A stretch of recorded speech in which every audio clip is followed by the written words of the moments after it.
Olá, seja muito bem-vindo ao programa Em Destaque. Você que nos acompanha pela Record News ou pela TV Sim, de qualquer parte do Espírito Santo, seja muito bem-vindo ao nosso programa. Que prestígio ter a sua audiência e a sua companhia. Estamos na Semana da Mulher, um mês de março, mês dedicado às mulheres. E hoje eu recebo uma convidada muito especial. Ela é presidente da Associação Brasileira de Mulheres de Carreira Jurídica, também é procuradora de Justiça do Ministério Público do Estado há muitos anos e tem um longo trabalho, uma vasta trajetória na defesa das mulheres e também no combate à violência contra a mulher. A minha convidada é a doutora Catarina Cecim Gazelli, com quem a gente conversa a partir de agora. Doutora Catarina, seja muito bem-vinda aqui ao programa Em Destaque. Um prazer receber a senhora aqui. Prazer é meu. Muito obrigada. Doutora Catarina, vamos falar sobre essa trajetória, A senhora, como eu disse na abertura agora do programa, tem uma longa trajetória, uma vasta trajetória, um trabalho muito longo já nessa defesa, de luta contra a violência, mas também em defesa dos direitos das mulheres. Eu queria que a senhora falasse um pouco dessa trajetória, de quando começou, como que foi tudo isso. Sim, é um prazer, inclusive, falar, Eu fiz Direito na Universidade Federal Fluminense, em Niterói, e, ao mesmo tempo, eu fiz jornalismo no curso Assis Chateaubriand, no Rio de Janeiro. Bacana. Foi ao mesmo tempo, E naquela época, 1969, meu vestibular para Direito, então lá se vão, 50 anos atrás, de vida, de luta, e era um período ditatorial, de governo ditatorial no país, e estudante, Rio de Janeiro, pensa bem, A gente participava de várias reuniões e ali eu fui percebendo que quando um homem sumia e aparecia morto ou desaparecia, não aparecia o corpo, fosse um professor, um estudante, um operário, um médico, não importa, quando era do gênero masculino, saía nos jornais, as pessoas choravam aquela perda. Mas quando era uma mulher, aquilo era um silêncio. Ninguém falava que uma mulher teria desaparecido, teria sido encontrada morta, teria sido encontrada viva, mas teria passado por uma tortura. Era uma negligência nesse momento? É uma coisa assim muito estranha. Eu era muito jovem, sem nenhuma experiência. E eu não sabia me colocar, eu não sabia situar, mas eu sentia falta. Por que não é visível a violência do Estado, e de Estado contra a mulher? Só tem uma certa visibilidade a violência quando a vítima é masculina. E aquilo foi me angustiando e foi o motivo realmente da minha angústia. E eu perguntava aos colegas homens, Nós tínhamos mais colegas homens do que mulheres no curso, naquela época, muitos anos atrás.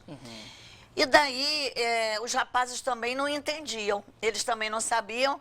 E para eles aquilo era muito tranquilo, era muito natural, passou a angustiar também. Então, meus colegas começaram a ficar angustiados com a minha angústia.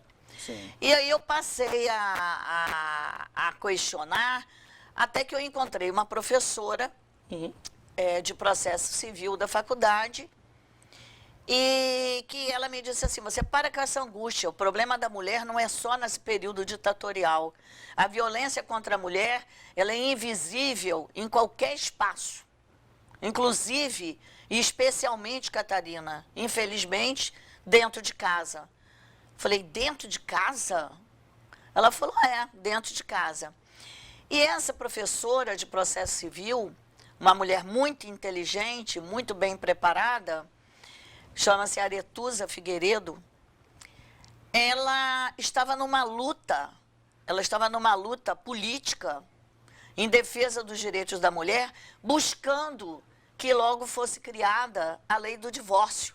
Nessa época, nós não tínhamos o divórcio no país, era o desquite. Sim. E desquite significa desquerido, não querido, ou não querida. Sim. E aí ela começou a conversar comigo sobre isso. Ela, sem ter noção de que aquela conversa ia mudar a minha vida, ela foi falando, e eu falei assim, mas invisibilidade não pode ter.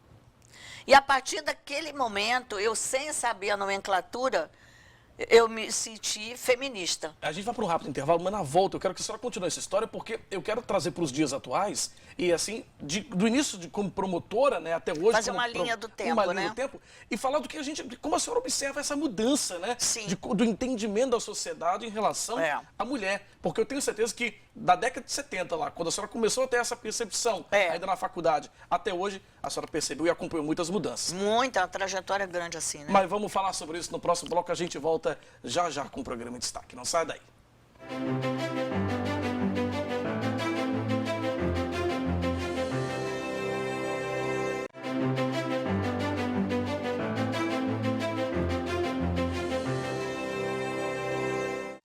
Estamos de volta com o nosso programa, hoje recebendo em destaque a Procuradora de Justiça e presidente da ABMCJ, Associação Brasileira de Mulheres de Carreira Jurídica, doutora Catarina Cecim Gazelli. Doutora Catarina, no final do bloco anterior a senhora falou sobre o seu início do trabalho, já como promotora de justiça no Espírito Santo. Isso em que ano, mais ou menos? 77. 77. De lá para cá, de lá até hoje, a senhora já foi procuradora-geral do Ministério Público, foi a primeira mulher procuradora-geral do Ministério Público, hoje preside pela segunda vez já a ABMCJ, que é a Associação Brasileira de Mulheres de Carreira Jurídica, enfim, e tem um longo trabalho, uma longa trajetória, como a gente falou no bloco anterior.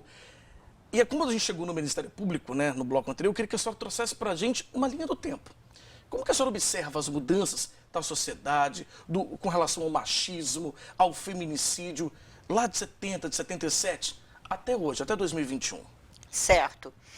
Olha, no ano que eu entrei aqui no Estado, como promotora de justiça, por exemplo, veio uma grande conquista em dezembro de 77, que foi a lei do divórcio. A lei do divórcio, ela causou uma mudança no modelo de família. A verdade é essa. De lá para cá, as conquistas não aparentam ser grandes de 77, Sim. Porque nós antes de 77, especialmente nós mulheres, tivemos outras conquistas. Por exemplo, em 32, com o Código Eleitoral Provisório de Getúlio Vargas, né, a mulher passou a ter o direito de voto, embora nem todas as mulheres, correto? Uhum. Porém, em 34, com a Constituição Federal, ampliou o direito de voto para as mulheres.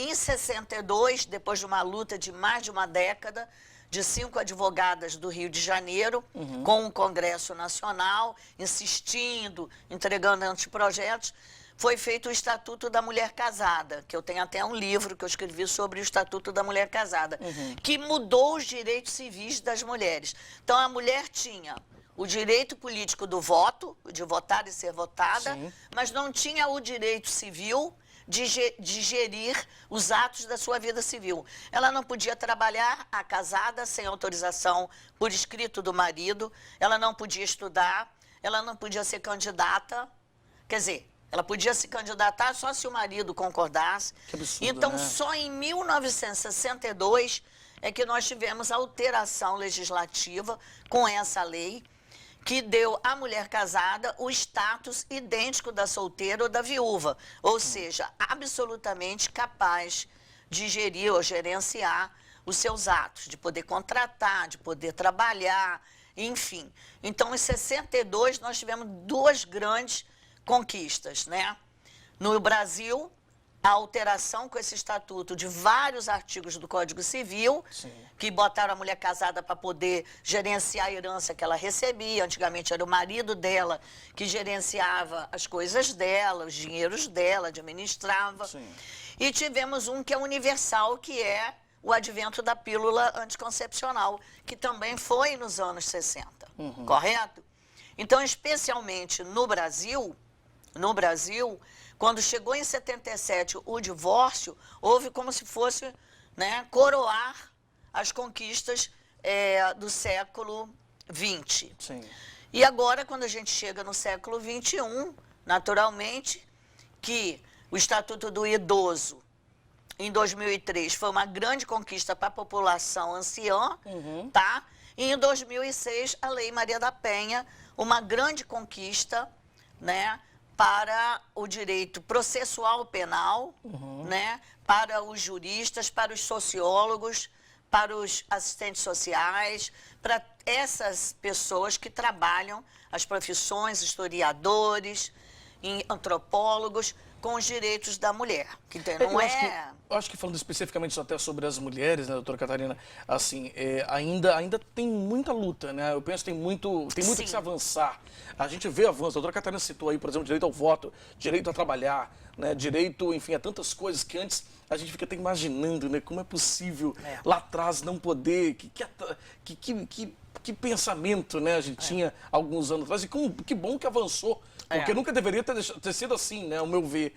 Mas, assim, de fato, a gente ainda vê avanços, mas ainda assim a mulher ainda é vítima de violência, a mulher ainda é vítima de preconceito, né, de ser diminuída em alguns postos, né, receber menos, às vezes, até do que o homem. De fato, isso ainda é uma luta a ser trabalhada, né? A luta continua sempre, né?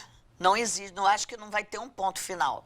O Brasil assina muitos tratados internacionais que, se cumprisse os tratados internacionais, se eles fossem cumpridos pelas autoridades, a situação da mulher no nosso país estaria muito diferente, estaria bem melhor, correto? Mas bem melhor. Ainda por conta disso, ao seu ver, ainda tem muito a se galgar. A questão da violência de gênero contra a mulher, não se iluda, ela é uma questão não apenas de segurança pública, ela é de saúde e é educacional. Ela não é apenas uma questão de segurança pública, de pegar o agressor, colocá-la na cadeia, isso só não basta. Nós temos que reeducar esse homem, né? Nós temos que alertar essa mulher dos seus direitos, informá-la muito bem, protegê-la, encaminhá-la, né? Para que ela não se sinta vítima, para que ela se sinta apenas em situação de violência. A mulher se sentir em situação de violência e não vítima, porque vítima é algo que tem um ponto final. E isso é muito ruim, essa mulher se sentir vítima. Então, ela em estado de violência, nessa situação, ela pode, né, sair. Ou seja, tem como mudar essa Tem como mudar. Então, tem questão tem uma luz sociocultural. no final do túnel, né? É uma questão realmente sociocultural e que a gente precisa de mudar dentro de casa, desde a criança pequenininha. Tá certo. Olha, infelizmente o tempo chegou ao final, mas eu quero agradecer muito a doutora Catarina Cecim Gazelli, procuradora de Justiça e presidente da Associação Brasileira de Mulheres de Carreira Jurídica, hoje no programa em destaque, nessa Semana da Mulher, nesse mês da mulher, falando pra gente sobre um pouco da sua trajetória e dessa luta também, né? Que é uma luta, como nós falamos, incansável aí em defesa dos direitos das mulheres. Doutora Catarina, muito obrigado. Eu que agradeço em nome da BMCJ.